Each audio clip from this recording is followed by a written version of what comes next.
1000 की भीड़ थी, 10 पुलिस वाले थे और कटिहार में जो हो रहा था वो शायद किसी ने अंदाजा भी नहीं लगाया था।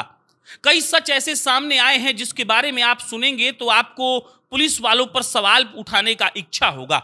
एक सच ये है कि 22 जुलाई को ही कटिहार के लोगों ने इस बात की इजाजत पुलिस वालों से मांग ली थी कि हम लोग प्रदर्शन करने वाले हैं और आप हमको इसका इजाजत दीजिए।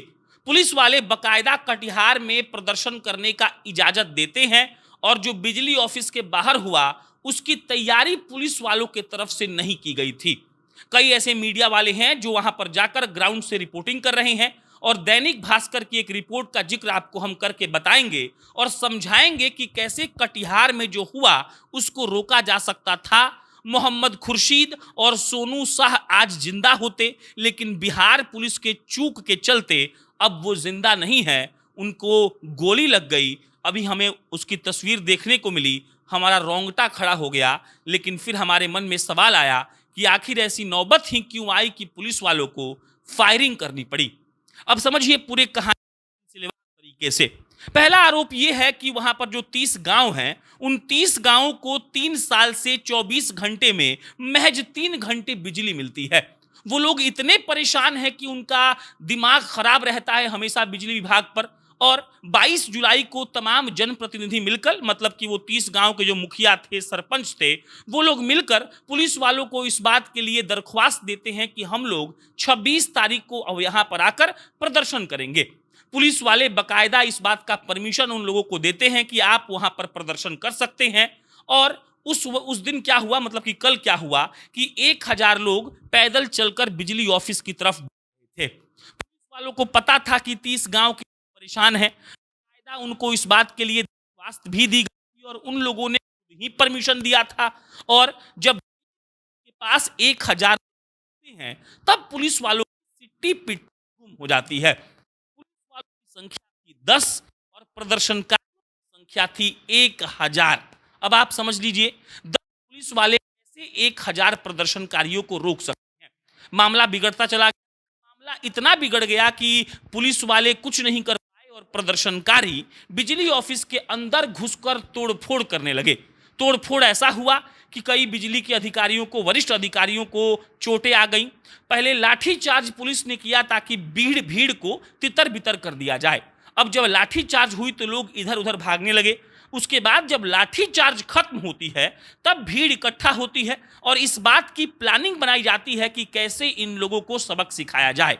ऐसा नहीं है कि सारी की सारी गलती पुलिस वालों की थी, लेकिन पुलिस वालों को इसीलिए कहा जाएगा क्योंकि वो सरकारी मुलाजिम हैं और सरकारी मुलाजिमों को इस बात का ख्याल रखना है कि जिनकी सेवा में आपको रखा गया है, आपको उनकी सेवा करनी ही करनी है। अब समझिएगा, अब जब भीड़ इकट्ठी थी और वहां पर लाठीचार्ज किया गया, तब लाठीचार्ज करके भीड़ को हटा दिया गया और उसके बाद भीड़ फिर जमा होती है और फिर इस बार भीड़ जमा होकर ये समझ जाती है कि पुलिस वालों का संख्या कम है। भीड़ घुस जाती है बिजली ऑफिस में। बिजली ऑफिस में भीड़ घुसकर तोड़फोड़ करती है। कई बिजली के अधिकारियों को चोटें आती हैं। फिर पत्थरबाजी शुरू होती है और जब इतना सब हो गया तब पुलिस वाले वहां पर मजबूरन गोली चलाते हैं। मजबूरन का इस्तेमाल हम कर रहे हैं, इसका मतलब ये नहीं कि पुलिस वाले निर्दोष हैं।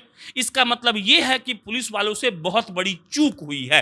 पुलिस वालों से चूक इस बात की हुई है कि जब वो जानते थे कि 30 गांव के लोग आकर प्रदर्शन करने वाले हैं, तो क्या वहां पर 100, 150 या 200 पुलिस वालों की संख्या बल नहीं होनी चाहिए थी? क्या वहां पर आंसू गैस का इंतजाम नहीं होना चाहिए था?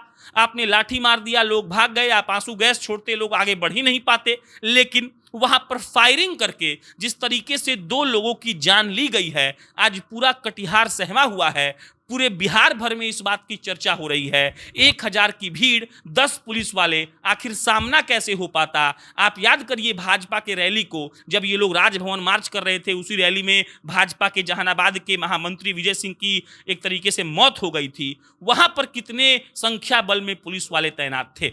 आप समझिए इस बात को। पुलिस वालों की नाकामी यह है कि उन लोगों ने परिस्थिति से पहले परिस्थिति को भांपा ही नहीं। वहां पर संख्या बल इतना कम था पुलिस वालों का कि लोग का मन बढ़ गया। लोग को रोका जा सकता था पुलिस वालों का डर दिखाकर, लेकिन पुलिस वाले थे ही नहीं। कटिहार से बहुत सारी कहानियां सामने आ रही हैं। मरने वाले सोनू शाह और मोहम्मद खुर्शीद के परिवार वाले मातम मना रहे हैं। माँ उनकी कह रही है कि हमको मुआवजा नहीं, इंसाफ चाहिए। मोहम्मद खुर्शीद के पिता कह रहे हैं कि ऑटो चलाकर मेरा बेटा मेरा घर का खर्चा देता था, अब कौन देगा। और इन तमाम कहानियों के बीच असल जो कहानी थी हमने आपको बता दी। बाकी आपका क्या विचार है कमेंट बॉक्स में बताइएगा। बहुत बहुत धन्यवाद।